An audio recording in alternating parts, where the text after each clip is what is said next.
16-year-old American Joe Bonamassa has been a guitar sensation since the age of 9. Known as Smoking Joe, at 12 he was opening for master bluesman B.B. King. Opening Shot travelled with him to New York and to Memphis, where he was recording his first album as a member of the rock group Bloodline and performing at B.B. King's Blues Club on legendary Beale Street.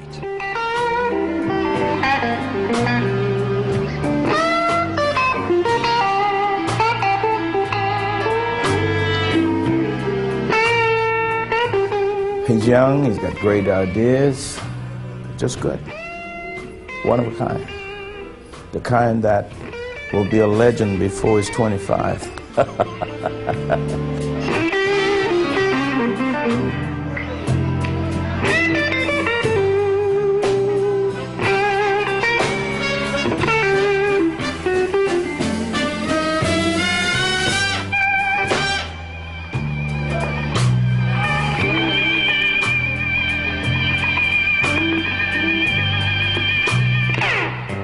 I gave Joe his first guitar when he was about 4.5 years old.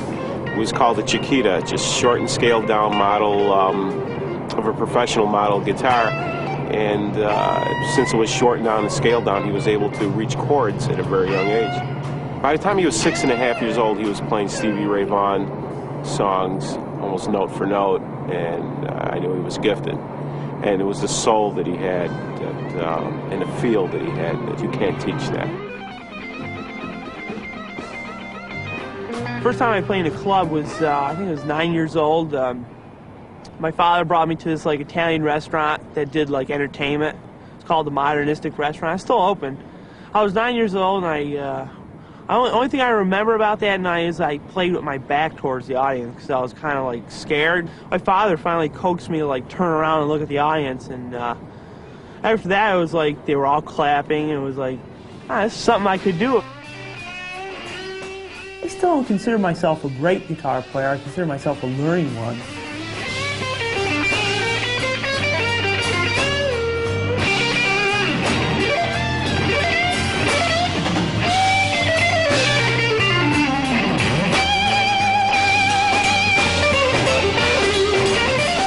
Joe is just this incredible guitar player. I mean, it's freakish. It's sort of like a cat on its hind legs or something. You can't believe that this guy can play so maturely for a 16-year-old.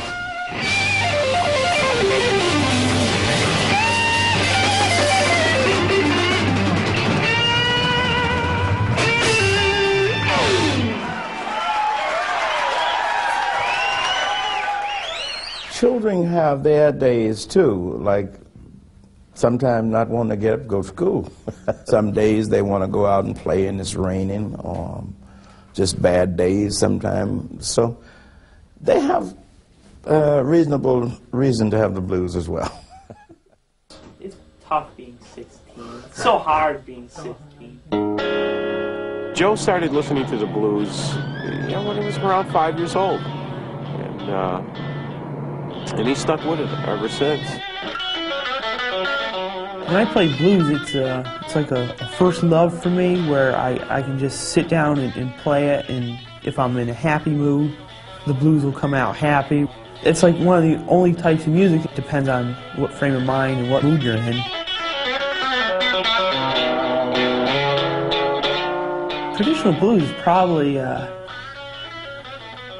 the form of music where just a raw emotion comes through your instrument. It has a certain come from the heart kind of thing. You can actually, if you're listening to a record, you can actually see the guy playing it. You can feel his, maybe his pain that day or something else.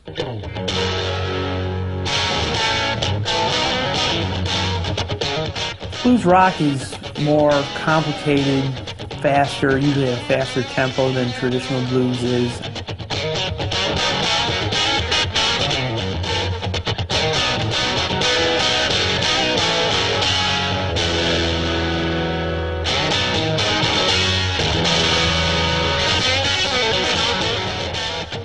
Blues rock is what, a blues player plays when he's trying to go mainstream.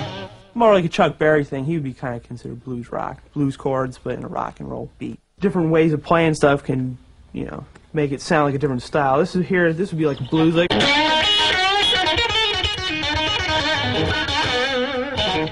That was more of a slow type lick. Now you can take the same notation but make it a jazz thing.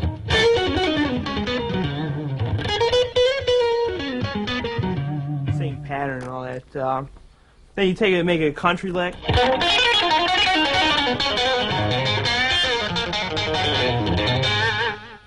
Rock is more of a, I think, the least technical out of all of them, I think. It's just, you know...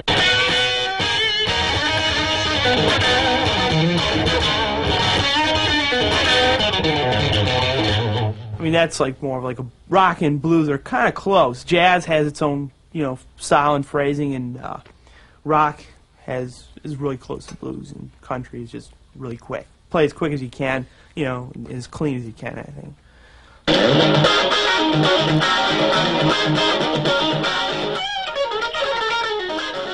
Right now I'm trying to form a style for myself so where when somebody listens to what I play, they can identify it with my playing. If you hear like a B.B. King lick or an Eric Clapton lick, you immediately know Eric Clapton or B.B. King played those licks. And that's kind of like my ultimate goal.